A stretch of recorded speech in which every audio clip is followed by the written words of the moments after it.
Cyberbullying is an issue that confronts most of our kids every day. Think back to your own childhood, an experience you may have had being a bully or being bullied in the schoolyard or in the community. To our kids, bullying has found a new avenue, the internet and online media. What we have to recognize as parents is that online and on the internet, the spaces that our kids would typically see as safe, the house, the school, all suddenly become avenues where bullies can get access to them, or where they can see what other people are posting about them or about others. Instead of one or two bullies existing at school or in a community, suddenly there can be thousands or even millions of bullies posting pictures, messages, comments, or content that may make our children feel at risk or potentially in danger. Cyberbullying is seen as a serious issue by both school boards and police forces around the world. Cyberbullying is anything posted online or through any form of technology that makes someone feel at risk or potentially in danger. What we really need to realize as parents is that bullying takes place online in different forms depending on the age of kids. To young children up to about 9 years old, it can take the form of name-calling or saying something that's seen as being mean by our children. Once they enter the tween ages, between about 9 and 12 years old, they begin to spread rumors and share messages and content that they've seen from other people.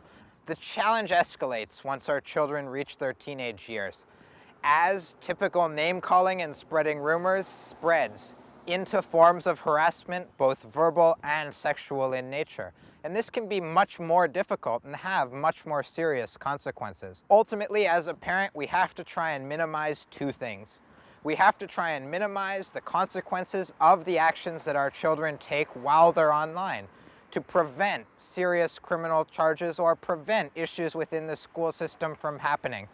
And we have to try and engage our children in dialogue and have our children be aware and take responsibility for the actions that they choose to engage in while they're online through their favorite programs and media.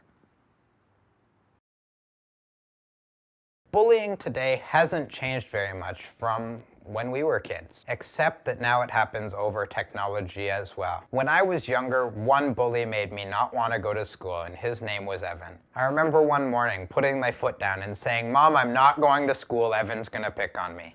And my mom's response was, "Ryan, you're still going to school, but if Evan's picking on you, we'll talk to your principals or we'll talk to your teachers, and we'll deal with Evan, who's the problem.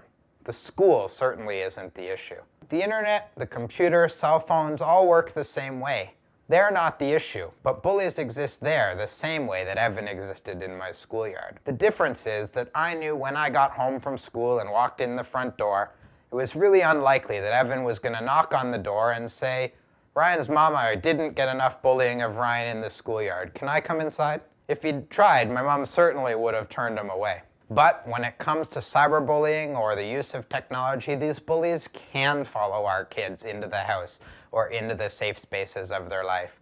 And we have to make sure as parents that we realize that the bullies that are online don't make the internet the problem, that the bullies online are still the issue, and if our kids come to us with a problem of bullying, that we're still there to help them address the challenges that bullying presents, and that we don't treat the internet itself as if it's the problem.